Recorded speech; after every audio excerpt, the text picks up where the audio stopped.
Hi everybody, it's Miss Kim with another book. I've been thinking about getting sick. How do I keep from getting sick? What happens if I do get sick? What happens if I get really sick? What happens if I get hurt? Oh, well, I have the answer to that question. You go see the doctor. Now, today we have a book about animal doctors working in a hospital. Before we start this book, can animals really be doctors? No, of course not. But in our book today, we'll see animals doing things that doctors would really be doing and using tools doctors would really use. Are you ready? Well, let's take a look at A Day with the Animal Doctors by Sharon Renta. Are you ready? Here we go. Oh, we have this nice animal print inside. A Day with the Animal Doctors. Today, Terrence is feeling especially important. He's going to be a doctor. His mommy's going to be a doctor, too, like she always is. Dr. Terrence packs his first aid kit. Let's see what he packs in there. Oh, a toy, another toy, an apple, very good, a pillow, but it doesn't fit, so he leaves it at home. Ooh, here's the hospital. Then he shows Mommy the way to the hospital. Hospitals are very busy. Look at everything going on here. Sick patients coming in and out, old animals ward, the locker room, the children's ward, the storeroom, the maternity ward, physical therapy, operating room, x-ray and bandage rooms. And here's where Terrence and his mommy are going right in. There are lots of patients in the waiting room.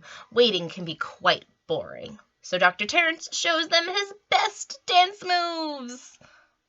We know how to dance. Everyone feels much better after that, except, for the cleaning mice. He knocked over the cleaning mouse's bucket. Oh, sorry.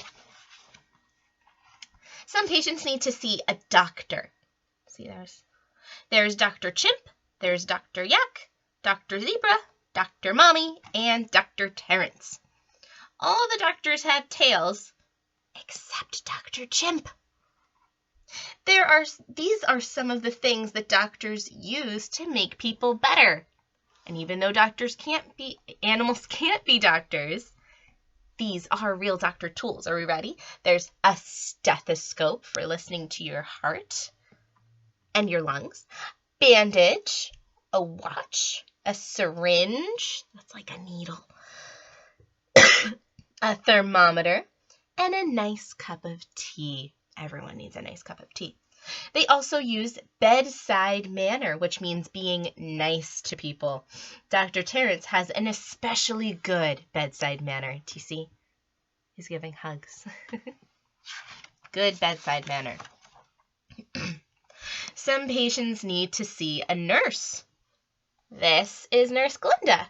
When patients have gotten stuck in things, Nurse Glenda is very good at getting them unstuck. This is Nurse Steve. Sometimes Nurse Steve needs help with the bandages. I don't know if Terrence is being very helpful. Some of the patients don't feel very well. This dog has a barky cough. Remember, when we cough, where do we do it? Yep, right there in the elbow. This snake has gotten knotted. Is that something that can really happen to us? No, not really, but for a snake, that's a big problem. And this leopard has lost his spots. Oh no, it takes ages to sweep them all up. Ugh. And even longer since Terrence decides to play in them. Some of the patients have had accidents. This giraffe cricked his neck looking around a sharp corner. This koala fell out of a tree when he was asleep. And this dog swallowed an alarm clock. He's going to have an x-ray. An x-ray is a special photograph, a special picture that shows what's going on inside of you. what's going on inside this dog is a lot of ticking. See, can you see the alarm clock that he's eaten? My goodness. When the patients get hungry, Dr. Terrence helps out with the food. I don't know if you call that helping. These are some of the things that the patients eat. Bananas, slugs for the frogs. Ooh, we don't eat slugs. Sausages, carrots, dog food, and dessert. That looks like a nice little bit of Jell-O there, which is actually served at hospitals. It's good for people who have sore throats. Doctors like a snack too. Oh, they're at the cafeteria. Dr. Yak says he's exhausted and the day's only halfway through. We can be exhausted too sometimes. Only doctors don't get a chance to take a nap. Some of the patients are really old. They sleep a lot, watch television, and knit.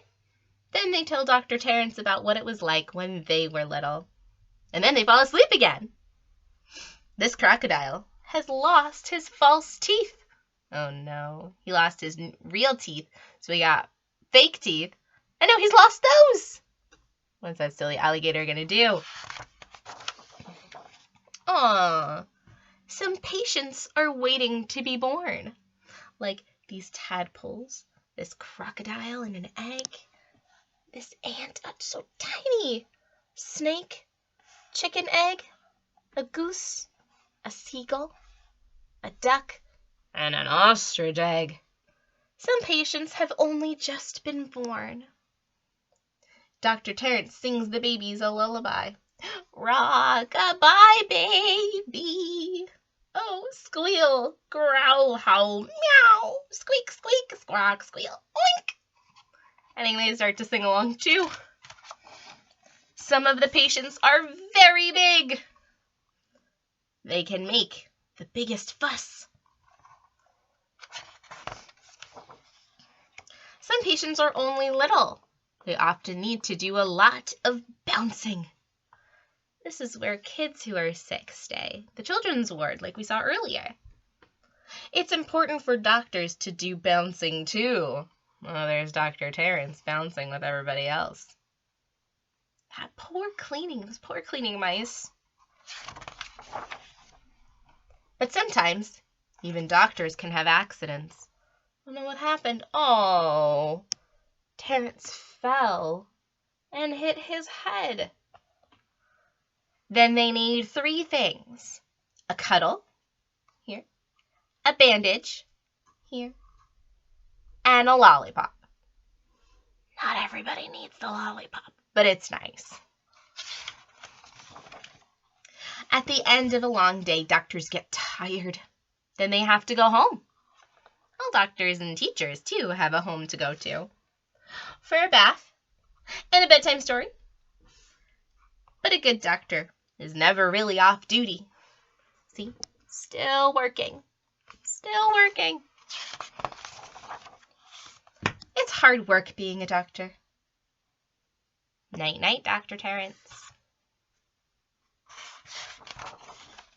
Oh. We see our giraffe is now causing trouble for our cleaning mice. Oops. Well, that was a wonderful story about what doctors do. Even though they're animals, everything in that book is still very, very true. Doctors help people. They do what they can to make sure people are comfortable. And they just generally give a smile and make sure they care. And make sure you feel better. All right? If you have to go see a doctor, make sure you say thank you when you're all done. Well, thank you for reading with me. Everybody stay safe, and I'll see you soon. Mwah.